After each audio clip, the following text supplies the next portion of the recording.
Ayan, mga Lodi, millified, mga Lodi. Anak ni paring stubborn, ang ganda.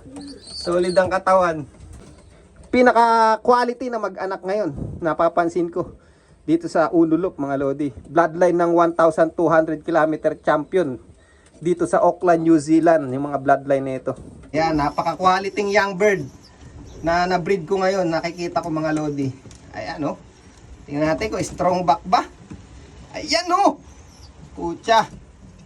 Ganun ba yung mga gusto nyo, mga Lodi? Quality sa pakpak. Ayan, oh. Pakaganda, mga Lodi.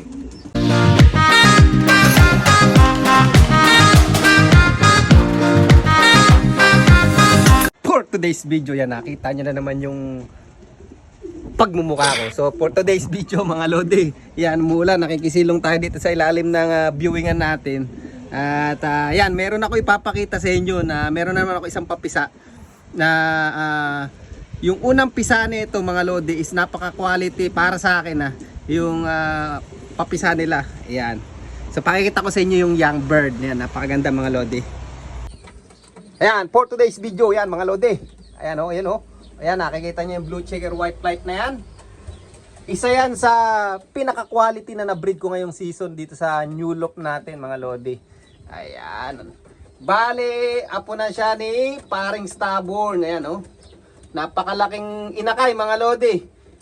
At ang tatay niya is yung, yung blue checker white flight. At saka yung ayan, yung millified na yan. Millified. Blue checker white flight pied na yan, mga Lodi. Kamukha siya ng nanay niya, ang kulay niya. So, bali itong mga bloodline nito is mga winner ng 1,200 km champion yung bloodline niya. At ang tatay niya si paring stubborn, mga Lodi. Bali, apo na ni paring stubborn yan. And then, yan, napansin ko dito sa mga ibon na to, medyo may kalakihan nga yung nilabas sa unang clutch. Yan, naalala nyo, isa lang tong nag-iisang young bird lang to, no, na napisa. Dahil di nga nakalabas sa itlog yung isang kasama nito. Ayan, mga Lodi, napakagandang young bird. Ito yung isa sa inaasahan ko sa long distance kasi talagang ang prepara natin is dun sa 1,200 km next year sa old bird season. Ayan. At yan ang tatay nyo, oh. Ayan, oh, quality naman talaga. Ayan, yung red checker white flight na yan. So, yun. Yung kapatid nitong quality na young bird na to, ito, mga Lodi. Ayan, oh. Ayan, napisa na, mga Lodi. Ayan, oh. Ayan, may mga bago tayong papapisa, mga Lodi. Pinaka-quality na mag-anak ngayon, napapansin ko. Dito sa Unulup, mga Lodi. Bloodline ng 1,200 km champion. Dito sa Auckland, New Zealand. Yung mga bloodline na ito. Ayan, mukhang malalaking inakay na naman. Napakaganda mag-anak na itong hen. So, first time kong subukan nga itong hen na to. Ayan. Bali, ang tatay nga nito at ang nanay 1,200 km daybird. Ayan, daybird, imaginein mo yun, mga Lodi. Masusubukan natin yung bloodline nito next year. Ayan, no. Ayan. Pakaganda, mga Lodi, no. Solid yung katawan, makikita mo talaga. Ang gusto ko dito sa red checker, itong blue checker white flight na to, nakuha yung mga katawan ni paring stubborn. Sa lahat ng hipo na inanak ni stubborn, ito yung kamuka. Ayan, mga Lodi. At nakuha nga nitong inakay na to. Ayan ang mga gusto ko sa long distance, mga Lodi. Maraming susunugin na taba na katawan, mga Lodi. Kasi bilog yung katawan na ito, mga to. Pakita ko sa inyo yung katawan, ha. Ayan, mga Lodi. Ayan, mga Lodi. Ito nga yung blue checker red flight. Ano ba yan? Blue checker. Blue checker. Red checker white flight, mga Lodi. Ang gulo natin, ano. Ayan. Bale, ito na nga yung anak ni paring stubborn at ni Darna last season natin na na-breed. Tapos in-erase ko siya dun sa last na loop natin sa young bird season. Yan, bali kapatid to siya ni Sexy Tari, yan, nestmate ni Sexy Tari. So marami tayong napalabas nito, nabenta nga natin yung iba. At yan, sinubukan natin siya ngayon sa breeding season. Ang ganda agad ng inanak, mga Lodi. Quality din. So napansin ko dito sa ibon na to, Magaling to sa pang long distance mga lodi. Sa long distance magaling to kasi nung nire-race ko to talagang tinitingnan ko lagi yung record niya. Lagi siyang nasa gitna lang, hindi siya nakakasabay do sa unahan na sprint. Kasi malalaman mo yung mga pang long distance is yung nasa gitna laging lipad niya, hindi siya nakakasabay do sa unahan. And then lagi lang siya nasa gitna. Hindi naman siya late na late, pero nakakasabay siya mga lodi. Tapos consistent yung uwi niya, talagang asahan mong uuwi siya kahit na hard race. Hindi katulad ng ibang performance na lilipad siya ng mabilis. Tapos yung susunod na race, wala na. Hindi mo na makikita yung performance niya, pangit na. Ito, maganda yung lipad nito mga lodi. Consistent. Ayan. Tapos ngayon, ito yung inanak, pakikita ko sa inyo. Napakaganda ng inanak na ito talaga as in. Yan, unang pairing natin doon sa red checker white flight na yun, saka blue checker white flight na pied. Ayan, napaka-quality young bird na na-breed ko ngayon. Nakikita ko mga lodi. Ayan, oh. Tingnan natin kung strong back ba. Ayan, oh. Pucha.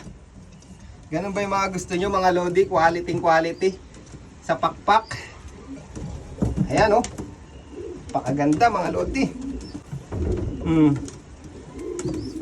Pansin ko sa long distance, malaki ang asahan natin dito. Lalong-lalo na yung bloodline niya is puro mga winner ng 1,200 km dito sa New Zealand mga lodi. Ayan, napakaganda. Solid.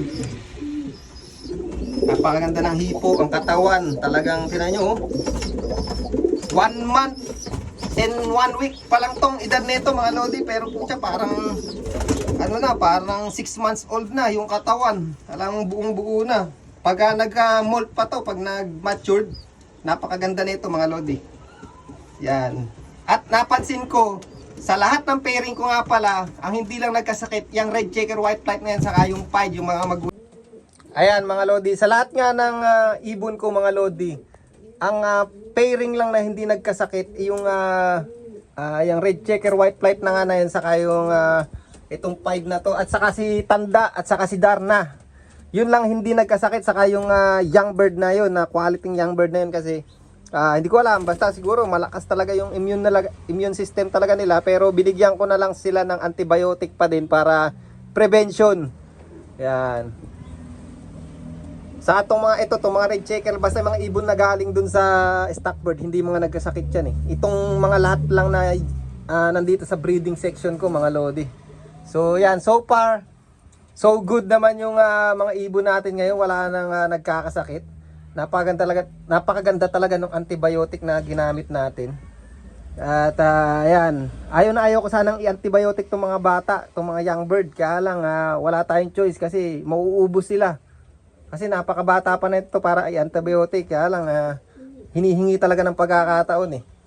So anyway, yan, gumaganda na yung mga katawan nila, lalo tong yung red checker na yan, anak ng inbreed ni Stubborn mga lodi. Saka itong Mili, oh. Ayan, oh. Ayan, mga lodi, Mili pied, mga lodi. Anak ni paring Stubborn, ang ganda. Solid ang katawan. Ayan, pag mature dyan, gaganda niyan mga lodi. Ayan, to. Ayun, ipagpaparisin na nga pala uli natin yung mga yung mga breeder natin, naka-condition na uli. At doon ko sila ilalagay sa isang section mga lodi. Itong section na to, mangyayari, puro mga pliers ko na lang muna to. And then lalagyan na natin ng mga division yan in the future. Ayan. Pero malalaki yung mga division natin para pag nag-race tayo, pwede natin lagyan pa rin ng bowl pang motivation. Ayan. Diba? Ayan oh. So ito, tuturuan natin to mga lodi. Kaya yung dalawa na yan, tuturuan natin. Ayan yung mga breed ko last season, anak ni Tanda at ni Darna. Kaya nagpares nga yung dalawa nga, magkapatid yan. Kaya tuturuan natin dito sa loop natin yan at i-race natin ng masubukan natin. Bali yan lang yung old bird na matanda-tanda talagang natin, i-rehome natin dito at i-race natin. Hopefully ma-rehome natin mga lodi. Pati yung anak ni Lady Stubborn at ni Wellsford na meron pa akong isang cock doon, yun, i-rehome din natin yun. Nandun pa sa stockbird eh. So yun mga lodi, dito ko na lang i-rin yung vlog natin at umuulan na nga rito. Thank you. Bye!